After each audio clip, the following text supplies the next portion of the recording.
রাসূল করিম সাল্লাল্লাহু আলাইহি সাল্লাম তার সকল গোপনীয় তথ্যগুলো সংরক্ষণ করবার উদ্দেশ্যে যার কাছে বলে রাখতেন তিনি ছিলেন বিশিষ্ট সাহাবী হুযায়ফা বিন ইয়ামান রাদিয়াল্লাহু তাআলা আনহু। সঙ্গত কারণেই সমাজে যে সমস্ত লোকেরা নিজেকে মুসলিম বলে পরিচয় দিতেন, জাহির করতেন, অথচ ভেতরে কুফরি লালন করতেন, মুনাফিক ছিলেন, তাদের তালিকাও ছিল এই হুযায়ফা রাদিয়াল্লাহু তাআলা আনহুর কাছেই। একবার জনৈক ব্যক্তি হুযায়ফার কাছে প্রশ্ন রেখে বললেন, ভাই, তোমার কাছে সংরক্ষিত মুনাফিকের যে তালিকা রয়েছে তাতে আমার নামটি আছে কিনা দয়া করে চেক করে দেখো। তখন হুযায়ফা রাদিয়াল্লাহু তাআলা আনহু তাকে লক্ষ্য করে বললেন, আতুসাল্লি ইযা খালাউত ওয়া তাস্তাগফিরু ইযা আযনাবত।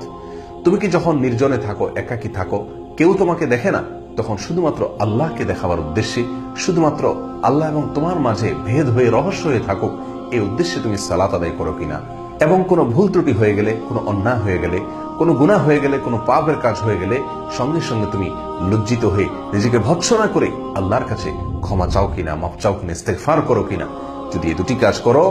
তাহলে তুমি জেনে রাখতে পারো ফামা জাআলাকা আল্লাহু মিনাল মুনাফিকিন, আল্লাহ সুবহানাহু ওয়া তাআলা তোমাকে মুনাফিকদের মধ্যে অন্তর্ভুক্ত করেননি, বরং তুমি মুসলিমদের অন্তর্ভুক্ত।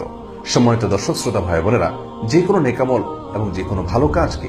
প্রকাশ করা এবং জাহির করার প্রবণতা আমাদের অনেকের ভেতরেই আছে, কিন্তু কোনো নেকামলকে, কোনো ভালো কাজকে, কোনো দান সদকাকে, কোনো সালাতকে শুধুমাত্র আমার এবং আমার রবের মাঝে, আমার এবং আমার মালিকের মাঝে রহস্য হিসাবে এটাকে লুকায়িত করে রাখার, এটাকে অপ্রকাশিত রাখার, এটাকে গোপন করে রাখার মতো উন্নত মানসিকতা খুব কম মানুষই লালন করেন। অথচ এটাই হলো একজন প্রকৃত মুমিনের, এটাই হলো একজন প্রকৃত মুসলিমের অন্যতম চরিত্র এবং বৈশিষ্ট্য।